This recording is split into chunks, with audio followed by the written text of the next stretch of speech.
नमस्कार, जय हिंद। आप सभी का आपके अपने परिवार रामाचल गुरुकुल में बहुत-बहुत स्वागत एवं अभिनंदन है। हमने पिछले वीडियो में अलंकार से संबंधित कुछ महत्वपूर्ण प्रश्न लेकर आए थे। आज उसी के आगे कंटिन्यू क्लास है। ये अलंकार से संबंधित प्रश्न यूपी टेट, सी टेट और सुपर टेट, यूँ कहा जाए कि जिस भी एग्जाम में, किसी भी एग्जाम में हिंदी का ग्रामर जिसमें आता है, उसमें 3 से 4 नंबर या 2 से 3 नंबर, 3 नंबर एकदम फिक्स है। अलंकार से संबंधित प्रश्न आता ही आता है। तो आप सभी का स्वागत है इस क्लास में। आप लोग पूरी वीडियो में बने रहिए। भाई, आप लोग शिकायत ये है कि आप लोग पूरा वीडियो देखते नहीं हैं, तो मेरा आप लोगों से विनम्र निवेदन है, रिक्वेस्ट है, पूरा वीडियो देखिए, तभी पूरा समझ में आएगा। और यदि आप लोग चैनल पर नए हैं तो अपने परिवार से जुड़ जाइए और चैनल को सब्सक्राइब अवश्य कर लें। लाइक और कमेंट में भी कुछ लिखिए। भरसक पूरा प्रयास किया जाएगा और मुझे उम्मीद है कि यदि क्लास देख लेते हैं तो आप लोगों का 3 नंबर फिक्स है। तो शुरू करते हैं आज की क्लास। पहला क्वेश्चन है, निम्न में से शब्दा अलंकार, निम्न में से शब्दा अलंकार को पहचानिए। आप लोगों को मैंने बताया है कि शब्दा अलंकार के 3 भेद हैं, अनुप्रास, यमक, श्लेष। बस यहाँ आपको दिख गया यमक, ये आपका आंसर है, क्योंकि उत्प्रेक्षा, ये रूपक, व्यतिरेक और प्रतीप अलंकार ये अर्थालंकार के भेद हैं, प्रकार हैं। इसलिए इस प्रश्न का उत्तर आपका हो गया यमक अलंकार। ठीक, अगला क्वेश्चन 7 में देखिए, जहां बिना कारण के कार्य का होना पाया जाए, ये परिभाषा है, एकदम याद कर लीजिए। जहां बिना कारण के कार्य का होना पाया जाए वहां कौन सा अलंकार होता है? एकदम स्पष्ट है, विभावना अलंकार। इस प्रश्न का उत्तर एक लाइन में है, जहां बिना किसी कारण के कार्य का होना पाया जाए वहां होता है विभावना अलंकार। इसलिए इस प्रश्न का उत्तर हुआ ऑप्शन नंबर ये, विभावना अलंकार। क्वेश्चन नंबर 8 में क्या है? निम्नलिखित विकल्पों में कौन सा विकल्प रूपक अलंकार से संबंधित है? निम्नलिखित में से, यानी निम्नलिखित विकल्पों में से कौन सा विकल्प रूपक अलंकार से संबंधित है? अब रूपक अलंकार में क्या होता है? रूपक अलंकार में उपमेय और उपमान के भेद को समाप्त कर दिया जाता है। उपमेय और उपमान के भेद को समाप्त कर दिया जाता है, यानी उपमान को उपमेय में ही मान लिया जाता है। पहचान के लिए रूपी, तो रूपी का मतलब देखिए, चंद्रमा इसके मुख्य समान है। ठीक, समान कहा गया है, ये मुख है अथवा चंद्रमा संदेश में दिख रहा है। समान इसमें कहा गया है, इसका मुख चंद्रमा के समान है। ये देखिए, यह चंद्रमा रूपी मुख है।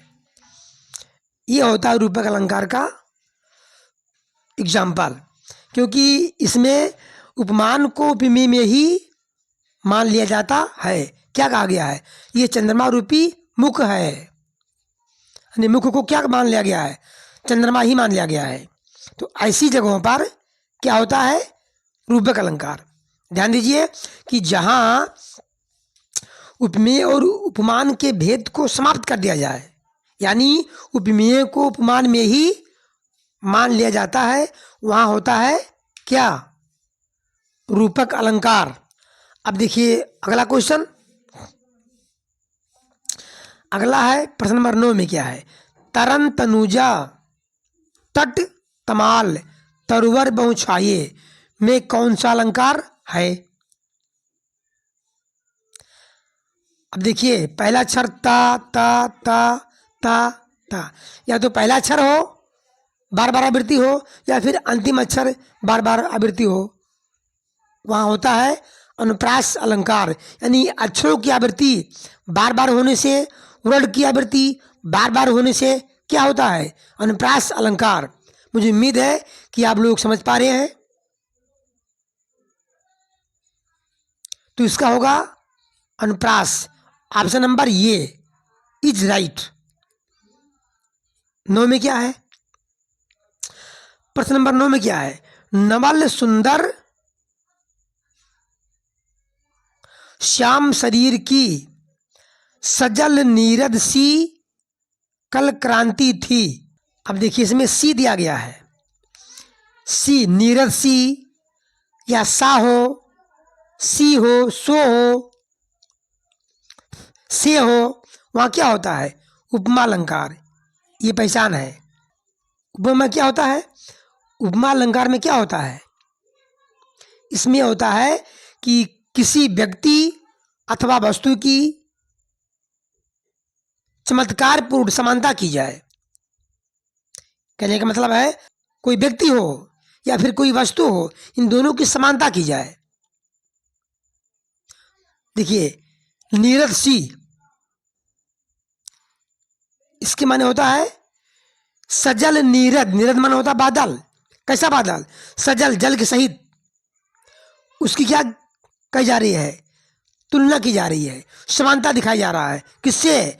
नवल सुंदर श्याम शरीर की। जो श्याम के शरीर है, श्याम का शरीर है, नवल है, नया है, सुंदर है, उसकी तुलना की जा रही है। किससे? सजल रूपी, सजल बादल से। तो ये क्या हो गया? उपमा अलंकार।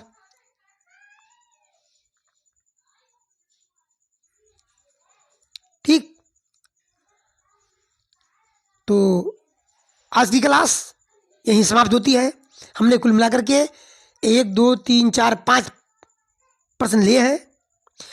यही यदि 5 प्रश्न आप लोग तैयार कर लेते हैं, 5 प्रश्न रोज तैयार कर लेते हैं। इसके हमने पहले 5 किया था, 5 प्रश्न करवाया था 1 से 5 तक। आज ये 6 से 10 तक है।